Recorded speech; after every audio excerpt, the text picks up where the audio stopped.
Welcome to Give Theory a Chance.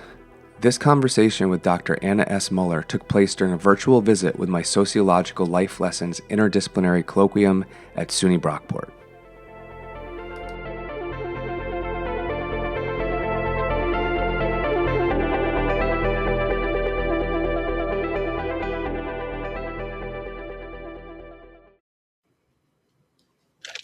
This is a constant experiment, so I really appreciate everyone who's joining. So it's been fun so far, I think. I mean, I'm having fun. Are other people having fun? Yeah. Like, I feel like they have to say that, but I don't know if it's good data. All right, so today we are joined by Dr. Anna S. Mueller. Anna is the Luther Dana Wetterman Professor in the Department of Sociology, the Senior Research Program Leader of the Mental Illness, Suicide, and Addiction section of the Irsay Institute at Indiana University, and the convener of the Indiana Innovation Think Tank for Suicide. Anna is a leading expert on youth suicide and suicide prevention in schools and is passionate about helping communities heal after suicide loss. And I can say that Anna's book, which came out in 2024 and was co-authored with Seth Rudin, who's another sociologist that I really like, their book, Life Under Pressure, The Social Roots of Youth Suicide and What We Do About Them, is one of the best academic books that I've read in probably the last 10 years. And it's especially the second part of the title, What to Do About Them, which I find so important. And often in academia, we don't take that step, right? We'll research something, we'll think deeply about it, but then the question of what we do, it's more difficult and it's more of a leap forward. So often we don't do that in sociology and other disciplines. So how about we start with some applause for Anna, just to thank her for joining. And then I'm hoping that you can get us started just by introducing one of the topics that you've studied or published on. Yeah, well, thank you, Kyle. That means a lot that you also appreciate that that public, giving back. I think sociologists have so much to say about how the world works, but we do often kind of sometimes stop.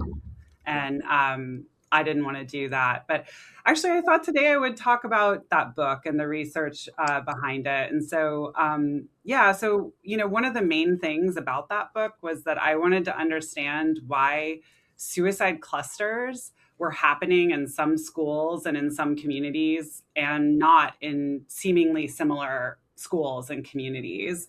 And alongside that, I wanted to understand why and how the social environment sometimes generates unique forms of risk to youth's well-being, to their vulnerability to experiencing severe forms of psychological pain, and to their ability to reach out and ask for help when they hit those inevitable difficult times, right? I mean, we all go through difficult times at one point or another. If it hasn't hit you yet, just live long enough, it'll happen. And so thinking about how we can make it easier and safer for people to reach out for help and then encounter compassionate, caring help when they need it. Was just another thing that I wanted sociology in particular to join this conversation, because so much work on suicide actually is coming from a psychological or a clinical lens, which is really important. And I collaborate with lots of psychologists, but I think sociology has something to say about this too, and can help us point to different interventions that can kind of lift youth up and help make this a world worth living in. So everyone in the room today, we all come from different majors, different disciplines, but everyone is going to have to eventually choose a thesis topic. And I'm always wondering how you know your topic is worth spending. Obviously, for a PhD and for a book, you're spending a long time with it, but how do you know something is worth spending time with? And sometimes it's justifying it being valuable to research. Your topic in itself, it seems like, even on the most superficial level, it seems worth paying attention to.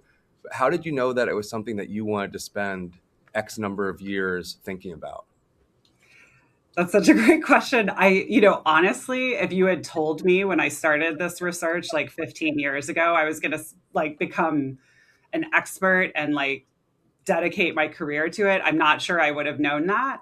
So sometimes I want to say it's just a journey and you go on it. But the other thing that happened was, I stumbled into this research a little bit, but I stumbled into it at a time when youth suicide rates, and actually now we know that rates of youth suicide clusters were actually increasing dramatically. We didn't know about the clusters at that time. We knew we didn't know their rates were increasing because we didn't have that data. Now we have that data and we can look back and be like, oh yeah, they were increasing too.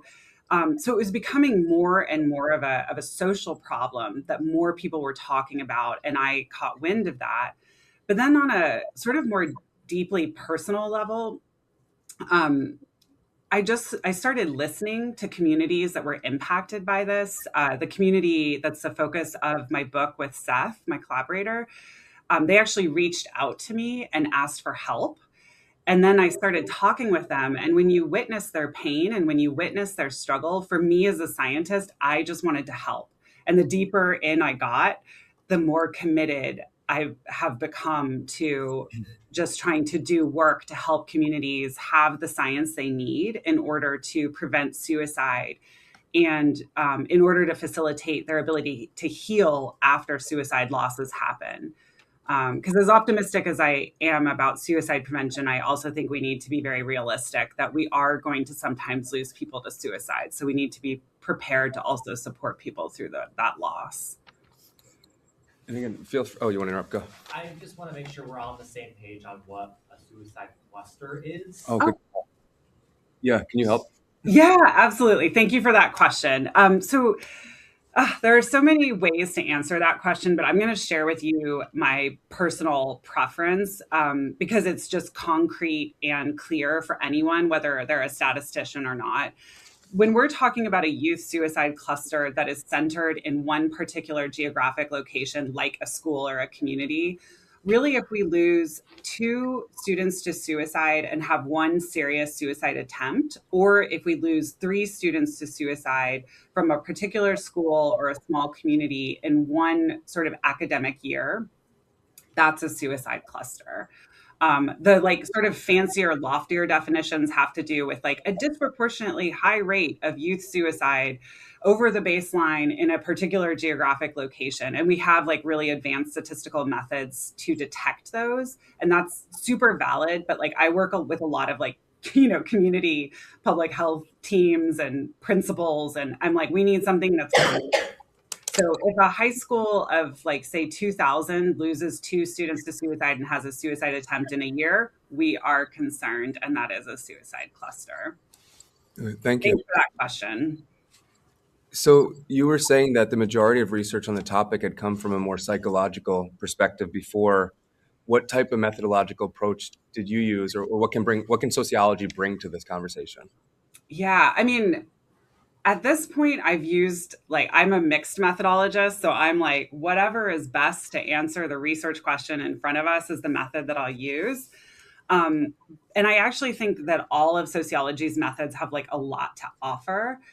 For example, I started out thinking about suicide clusters through a sort of direct person to person social contagion process, thinking through network science and using longitudinal, sometimes network data, sometimes just perceptions of friends data. So that was really useful because very few people had really shown that it was a causal effect. And sociology, one of our talents is we have a lot of people who do a lot of really great work on causal inference, which just helps us know to really break it down. Is this real or is this not?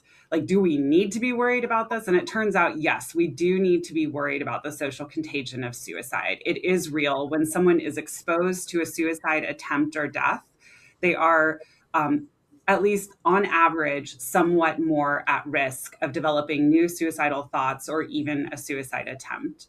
But then I also began doing this community engaged research where I just went into these communities, and this is what's in the book. And I listened and I learned from the community about what their challenges were. And then I began to collect data in order to understand why it is that they were experiencing this enduring youth suicide problem with these recurring suicide clusters that despite all of their best efforts, they were not able to change that story over, more than a decade. And I think it's really powerful to get out there and listen to people's lived experiences. We just did interviews with teenagers themselves, with young adults who grew up in the community. We did interviews with the families, with faith community leaders, with crisis response teams, first responders, psychiatrists, emergency room, people and so on and so forth. And in gathering all of their experiences in this one particular place with this one very tragic problem, I think we were able to reveal new things that they could do in order to support youth in their community. So talking about something like suicide or suicide attempts, it's a very difficult conversation. Were Mhm. people how did you get people to open up? Were they excited to talk, to have someone listen to them? Was it difficult to find people who were interested in talking? Like, what was that experience like? It varied widely. And this is, I mean, I had some people who were actually quite hostile and very skeptical. And I got asked, like, well, why did you come here? Why did you select us? They were very worried about their community's reputation. And so it really mattered that I was like, well, actually, I didn't find you. You all actually reached out to me.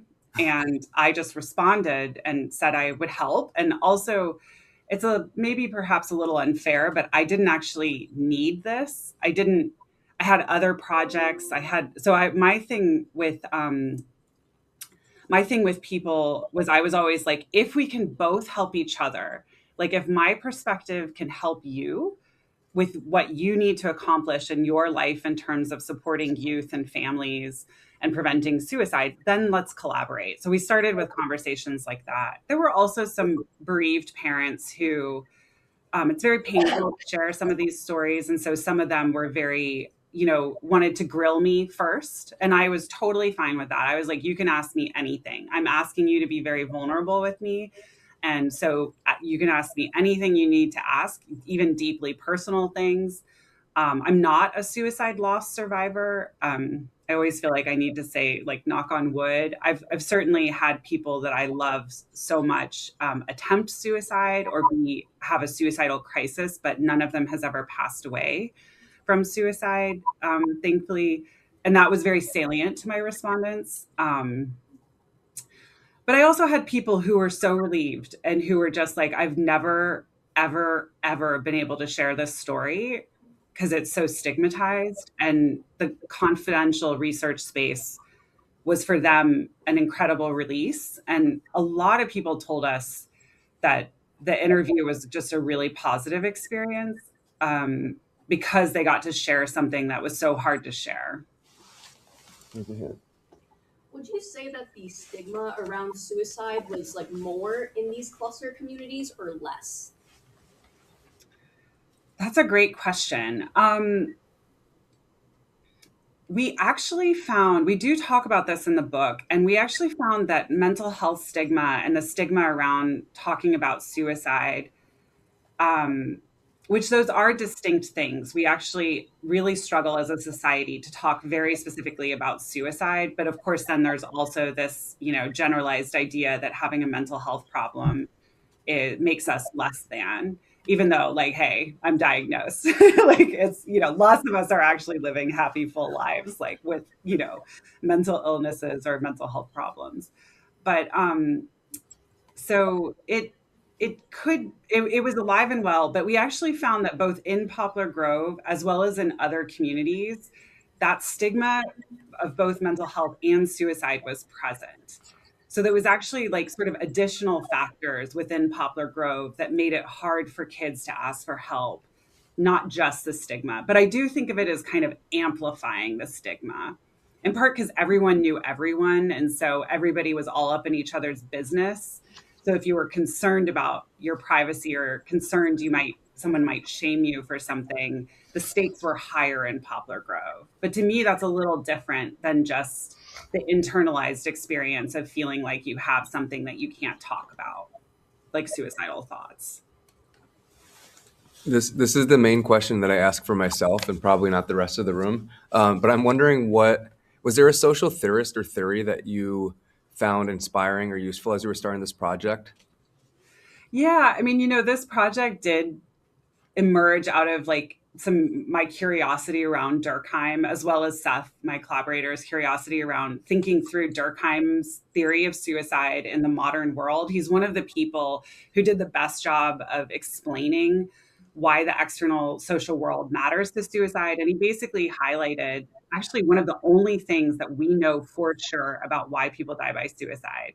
And that is essentially that, if you are not socially integrated, if you are lonely, if you do not have people that give your life meaning surrounding you and, all of that, that you are disproportionately vulnerable to suicide.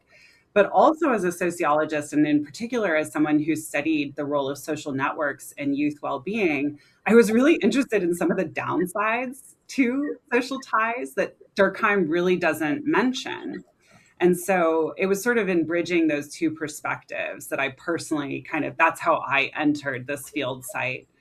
But it is really wonderful to ground your work in existing theory, and theory sometimes can feel very intimidating. At least it did for me when I was first exposed to it. But really, it's just sort of like formal statements of what we know already about how the world works. Okay, just checking if there was another question. Can you share some of the findings? Yeah, so I kind of alluded to some of them already. One of them, though, is that in Poplar Grove in particular, we basically found that the community was home to very narrow, very broadly shared, from the adults to actually the teachers to the teenagers in the community. They had this very narrow set of cultural beliefs about what it meant to be a good kid or to come from a good family. And it was like really centered on very high academic achievement and very high athletic, or if you can't be an awesome athlete, at least extracurricular activity. Like maybe you were an amazing singer or theater kid or something. But there was so much pressure in this community. And it was really tied to people's reputations, including families' reputations.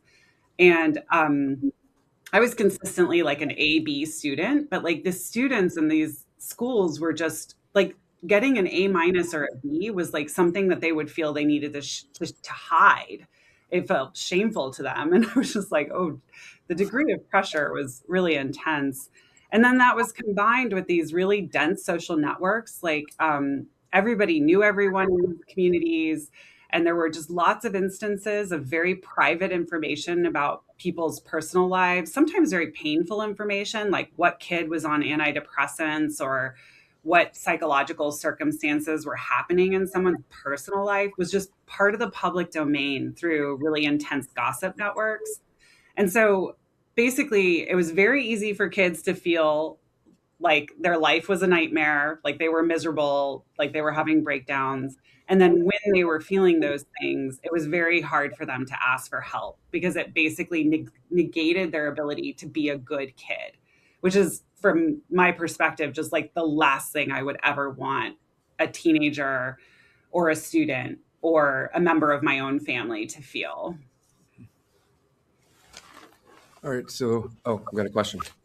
Yeah, I'm just curious about how the Durkheim's theory about being isolated played into that dense social network. Like, it seems kind of paradoxical, but how do you reconcile the two? Yeah, well, we actually wrote a paper where we like pushed Durkheim. Durkheim did theorize that really dense social networks and places with like a really high degree of what he called moral regulation, but what I prefer to call cultural regulation, where people's, again, who you're supposed to be is basically highly constricted. He did have some footnotes in his book, some extreme examples that alluded to that. And so, but they were all about not modern society. He was kind of like pre-industrial societies will experience this. And so what we did was we used Poplar Grove to actually illustrate how Durkheim could also help us understand how places with really high degrees of integration and high degrees of cultural regulation can actually breed toxicity for people's mental health. And then we brought in a little bit of social psychology to talk about how painful it is to not fit in. And we use that to kind of, Durkheim is way up here thinking about how society works, but people's psychology is down here at the micro level. And so we use social psychology to kind of bring that link between how our external social world impacts our individual well-being through our social identities, as well as our social emotions, right? Like shame, guilt, but also pride and things like that. Yeah, great question. Okay, so that leads into the final question, and the one that I'm most excited about, which is what are the lessons that we can take from this research? And that could be lessons at the level of what communities could do, but also like what do we do as people in communities or students at SUNY Brockport? Where how do we take these sociological ideas and apply them to our own lives? Yeah. I love that you asked this question. This is something I think about all the time. And I'll actually just start with something that I personally had to take away from my own work, which is very humbling. Which it was funny to write about help seeking, help seeking, help seeking, help seeking. And then I had to look at my own life and realize that, like, I'm not actually always the best at seeking help for myself when I'm experiencing psychological pain or emotional distress. And so I really literally used writing this book to kind of try to push myself to do better in terms of asking for help, whether it's from my therapist or from friends and family when I am going through hard times, and sort of live like walking the walk instead of just talking the talk was actually for me a very motivating way. And I kind of have a joke with my therapist today where I was like, can I have a gold star for seeking help, for reaching out? And it's yeah, and I actually also had a friend who told me that they had to do the same thing reading this book, that it actually really it made them realize that they were not sufficiently supported and they also needed to seek help. So that's really beautiful to me. And I know that a lot of us struggle with seeking help. And so writing a book about all the barriers and how we should tear them down, I think kind of helped me tear down some mental barriers I had in my own life. When it comes to thinking about like what you guys can do as college students or what communities can do. I think one of the most powerful things that I saw in Poplar Grove was when a family was willing to speak honestly about their mental health and their experience of losing their daughter to suicide. And they didn't try to cover up what had happened. They were very honest about the mistakes they felt they had made with their own daughter, and they just shared their own vulnerability and their own story as individuals and as a family. One of them also shared very publicly that he was diagnosed with a mental illness and he shared how he copes with it. And it is so freeing to talk about this. And it had a massive, profound effect on Poplar Grove. So when we share our own stories, it can be an incredibly powerful intervention into the spaces we're in. And it can also be an invitation to people, to other people sharing their stories, or maybe just not feeling so alone, you know. And of course, there's also trainings that I have done, that my research team has done, that help you learn to talk about suicide in less stigmatizing and more compassionate and caring ways that I highly recommend. So if you ever have an opportunity to do one of those trainings, QPR is one of them, Living Works Start or Living Works Assist, or I'm forgetting one. There's a lot of these that are out there and available. I'm always like, whatever one is most accessible to you is the one you should do. But I also do encourage people to learn how to talk correctly about suicide, because you never know when you'll need it. And so many people experience suicidality at some point in their life. It's just great if we can all be a little bit more prepared ahead of time. I have another question, but I want to see if anyone wants to jump in. Yeah, you shared at the beginning that people who had witnessed suicide and attempt were on average like they have those thoughts. Did the clarity and honesty about those situations help mitigate those thoughts? I think I didn't hear the beginning of it, of what you said. Could Yeah, you say it maybe a little louder? you were saying at the beginning how people on average who had witnessed suicide and attempt were more likely to think about those things or pursue it themselves. Did that honesty work that backwards and stop those thoughts? Wonderful question. So actually, what we found, I don't know the answer to that question specifically, because like the data to answer these questions can be really challenging to get. But one thing we found in our interview data is that people who were exposed to someone else's grief. So when a teenager witnessed a family grieving the loss of their child, they were actually more committed to living and more committed to never dying by suicide. So there is reason for us to talk about suicide and especially to share our grief in the aftermath of suicide loss to the extent that we're able. Suicide loss is incredibly painful, and we need to be respectful of grieving people, of course. But that's really powerful. And there are some interventions that actually pair people who've lost someone to suicide with someone who's feeling suicidal so that they can share. There can be a lot of mutual benefit to those conversations because it helps the people understand the people who've lost someone understand what it feels like to be suicidal, which is can be so challenging. And then it also helps people who are feeling suicidal understand the intense grief and loss and harm that dying by suicide does to other people. So we kind of called it like an inoculation effect. That's also kind of the value of qualitative research. In the statistics, you just see on average risk is higher. But if you delve into the, complexity of people's lived experiences, that's when you begin to see, hey, there's some nuance, and this is even nuance that we can use to shape safer conversations and promote healing rather than risk in the aftermath of loss. After your research was done, was there any change in like the suicide rates and like the suicide clusters of the community you did since so many people opened up to you? Yeah, actually, there was. They have not had another suicide cluster since the book, or no, the book just was published. Took a long time to write.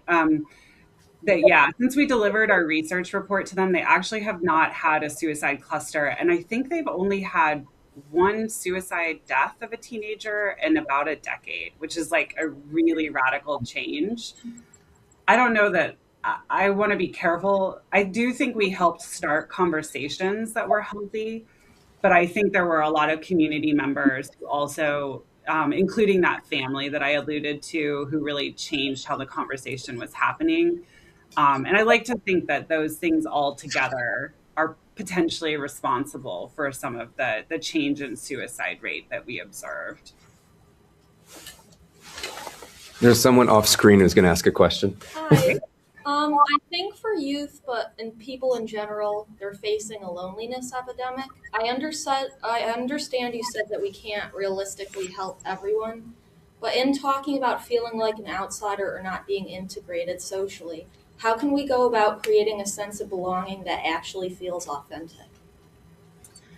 Yeah, that's a great question. I would also like everybody I would like us to try to help everyone, right? And especially I would like to make sure that help is available for everyone. I just think that the reality is that we're never going to achieve true zero suicide. People are just too complicated. And also, I don't really actually want to restrict people's rights to die.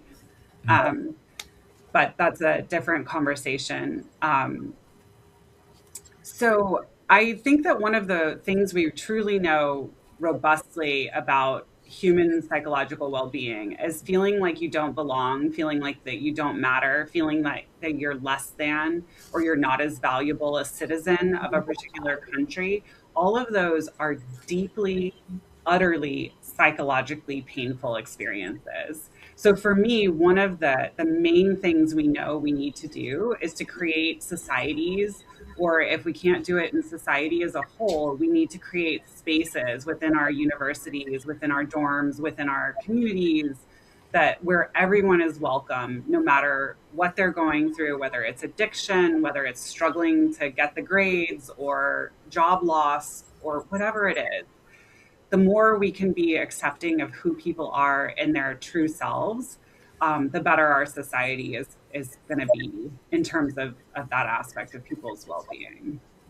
With a few caveats, there's certain things like pedophilia that I'm not okay with us, being okay with, or serial murderers. Like, we're not going crazy here, right? But thinking about how we can help people be who they are and be welcome to be their full selves in our spaces. And a part of that is also just opening up pathways to adulthood that are more diverse. Like you don't have to be that rock star A student who goes to that great college on a merit scholarship, right? There are lots of ways to valuably contribute to society.